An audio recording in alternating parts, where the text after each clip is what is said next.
अंधी सास का सच। निशा की सास अंधी थी। वो ठीक से देख नहीं सकती थी, लेकिन शादी के बाद, माँ जी खाना खा लीजिए, और हाँ मैं आपको दवाई दे रही हूँ, वो भी खा लीजिए। नहीं नहीं बेटा, तू बस खाना बना ले, मुझे अंदाजा है मैं खुद ही खा लूंगी सब कुछ।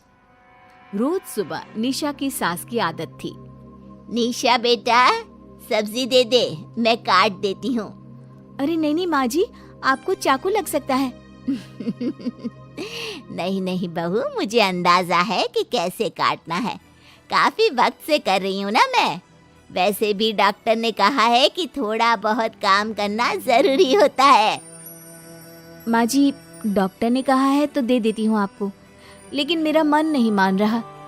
अरे बहू, काम नहीं करूँगी तो कैसे चलेगा, बिल्कुल ही अपाहिज हो जाऊंगी। निशा सास को वो जो काम बोलती वो करने दे देती है। एक दिन निशा की सहेली का फोन आता है। सास सुन रही होती है कि वो किसी से बात कर रही है। क्या हो गया रमा, हमेशा परेशान से ही क्यों रहती हो? आ जाओ ना कभी मेरे घर पर। अरे नहीं रे, तुझे परेशान नहीं करना चाहती हूँ। मैं जानती हूँ तेरी सास अंधी है। अरे कैसे मैनेज करती होगी तू अकेले? मेरे घर में मेरी सास कोई काम नहीं करती। मैंने तो इनको साफ कह दिया है कि काम करेंगी तो ठीक है, नहीं तो इन्हें वृद्धाश्रम छोड़ आऊंगी। निशा की सास सहेली की बात सुनकर डर जाती है। वो बिना निशा का जवाब सुने वहां से चली जाती है। सास के जाने के बाद निशा कहती है, अरे नहीं नहीं, मेरी सास तो पूरा काम करती है। वो सब्जी काट देती है तो मैं छोंक देती हूँ, वो आटा गूंथ देती है तो मैं रोटी बना देती हूँ। अरे माँ जी तो झाड़ू भी इतना अच्छा लगाती है कि किसी को लगे ही नहीं कि किसी अंधे इंसान ने झाड़ू लगाया होगा। तू तो किस्मत वाली है। अरे मेरी सास के तो सारे अंग ठीक होने के बाद भी मगरमच्छ की तरह पसरी रहती है, सारा दिन सारी रात। अरे पता नहीं बुढ़िया को इतनी नींद आती भी कैसे है। खैर, वक्त बीतता है और एक दिन निशा मोहल्ले में पति के साथ जा रही होती है कि सास की सहेली मिल जाती है। अरे आंटी कैसी हैं आप? कहाँ जा रही हैं? तुम लोगों के घर ही जा रही हूँ बेटा, तेरी माँ ने बुलाया है, कह रही थी बहुत जरूरी काम है। वैसे तुम लोग कहाँ जा रहे हो? हम मेरे मायके जा रहे हैं। अच्छा, आप मम्मी जी के पास रहेंगी तो हम लोगों को कोई चिंता भी नहीं होगी। बेटा बहू चले जाते हैं। सहेली निशा के घर में जैसे ही घुसती है, उसकी सास कहती है, आ गई रीना, जब से अंधी हो गई हूँ तू तो आती ही नहीं घर। अरे क्या बताऊं सीमा, तेरा तो मुझे कुछ समझ में ही नहीं आया। अरे जैसे ही बेटी की शादी हुई उधर तू अंधी हो गई, कैसे? मतलब समझ में नहीं आया। सास जोर जोर से हंसती है। अरे पागल हो गई है क्या? किसी अच्छे डॉक्टर को दिखाना, ठीक हो जाएगी। मन नहीं करता क्या दुनिया देखने का? कल को पोता पोती होंगे, उन्हें कौन खिलाएगा? तेरी भी तो बहू आई है, तेरे भी तो बेटे को बच्चा हुआ, कितना खिला लिया तूने। अरे हमारी तो किस्मत ही फूटी थी। लड़की की पहले दिन से ही डिमांड थी कि सास ससुर के साथ नहीं रहना, चाहे जो हो जाए। अब बोल क्या करती मैं? फिर क्या कर लिया तूने? दोनों आंखें होने के बाद भी परेशान ही है ना? हाँ, पर चल कम से कम दुनिया देख तो रही हूँ ना, तेरी तरह अंधी तो नहीं हो गई। निशा की सास शांत हो जाती है। उनकी आंख से आंसू गिरने लगते हैं। अरे अरे रो मत, क्यों रो रही है? वैसे भी दुनिया में ऐसा कुछ नहीं है कि जो देखा जाए। चालाक बहुएं और ऊपर से वो बेटे जिन्हें बचपन से सीने से चिपका कर पाला, वो भी बीवियों के कहने पर माँ से लड़ पड़ते हैं। तेरी गुलाबी रंग की साड़ी बहुत अच्छी लग रही है, और ये जो चश्मे का फ्रेम है ना, जच रहा है तुझ पर। सहेली शांत हो जाती है। मतलब तू अंधी नहीं है, तू देख सकती है। हाँ, तू मेरी सबसे खास सहेली है, इसलिए बता रही हूँ। मैं ठीक हूँ, बिल्कुल ठीक। अरे तो फिर अंधी होने का नाटक क्यों कर रही है?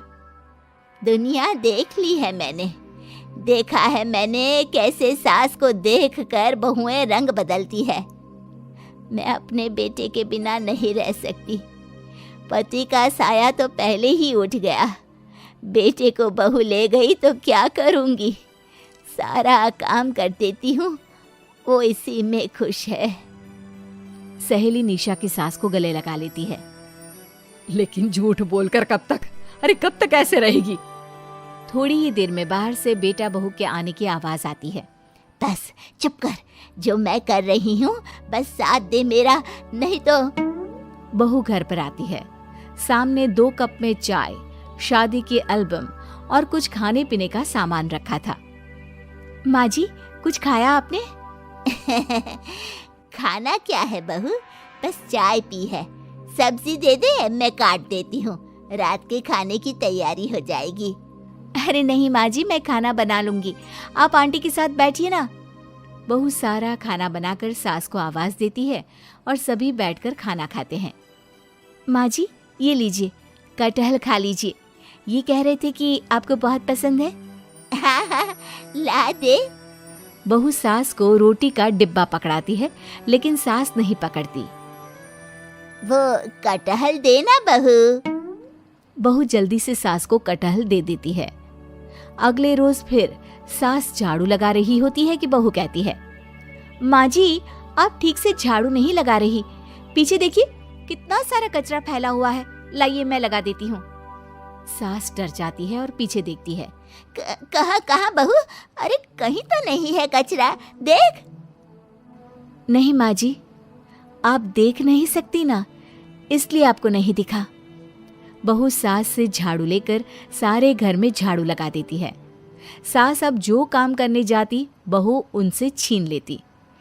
क्या बात है बहू, आजकल तुम मुझे कोई काम क्यों नहीं करने देती?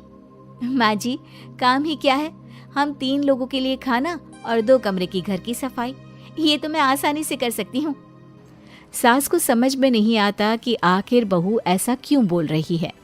वो कुछ दिनों तक सब देखती है और फिर एक दिन बहू की सहेली आती है। अरे रमा, क्या बात है, कैसे आना हुआ? बैठ, मैं चाय लाती हूँ। अरे नहीं नहीं निशा, तू सहेली से बात कर, मैं ले आती हूँ चाय। वाह, क्या बात है, तेरी सास को आंख से दिख भी नहीं रहा, लेकिन चाय बनाने को तैयार। और एक मेरी वाली है, हाथ पैर हिलाने की भी पैसे लेती है। वैसे यार आज मैं रिलैक्स हूँ, छोड़ आई मैं उन्हें वृद्धाश्रम। सास डर जाती है और अंदर से चाय बनाकर ले आती है, लेकिन डर के मारे सास के हाथ से चाय की ट्रे गिर जाती है। बहू की सहेली बोल पड़ती है, अरे कुछ काम होता नहीं है तो करती क्यों है बुढ़िया, एहसान दिखाने के लिए? अरे मैं तो कहती हूँ तू भी इस अंधी को वहीं छोड़ा। नहीं नहीं निशा बहू, मुझे माफ कर दे, गलती से ट्रे गिर गई, मैं सारा काम करूँगी, बस मुझे मेरे बेटे से अलग ना कर, मैं नहीं रह पाऊंगी उसे देखे बिना। बस माँ, यही सुनना था। आप देख सकती हैं, फिर भी डर के मारे जो नाटक आपने अंधी होने का खेला, मैं उसे खत्म करना चाहती थी। माँ जी, आप घर की बड़ी हैं, मेरे पति की माँ है, मेरे लिए आपकी जगह भगवान से कम नहीं। आप अंधी नहीं भी होंगी तो भी मैं कभी भी आपको खुद से दूर नहीं करूंगी। माँ जी, मेरा विश्वास रखिए। फिर निशा सहेली को देखती है। अच्छा होगा रमा कि तुम मेरे घर से चली जाए, क्योंकि मेरे घर में ऐसे लोगों के लिए कोई जगह नहीं है जो बड़ों की इज्जत नहीं करते। सास चैन की सांस लेती है। जीती रहे बहू, जीती रहे।